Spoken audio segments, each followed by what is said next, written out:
What is up, everyone? This is Mo Tutorials here, and today I'm going to show you how to fix the Roblox error code 279 or Roblox failed to connect to game ID 17. So let's get right into this. So if you're getting this error, there's a few ways to fix this. So I'm going to show you basically what to do. The first thing you want to do if you're getting this error is to make sure basically that the status page of Roblox itself is working. Everything's actually functional, because you'd be surprised a lot of times that is the issue, right? Like the status page itself is off, it's not working. So you want to make sure you're good from that perspective and good to go, right?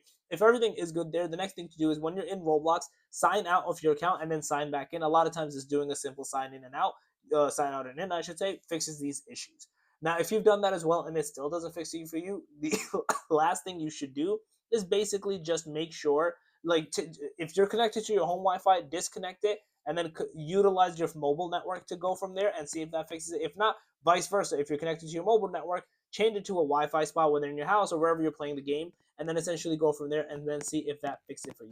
So yeah, that's basically it. Once you guys do this, you guys should be good to go, and you should not have this error persist any longer. So yeah, that's basically it. If you guys like the video, please smash it up, don't show, make sure to subscribe, click that notification bell, and that tutorial out. Peace.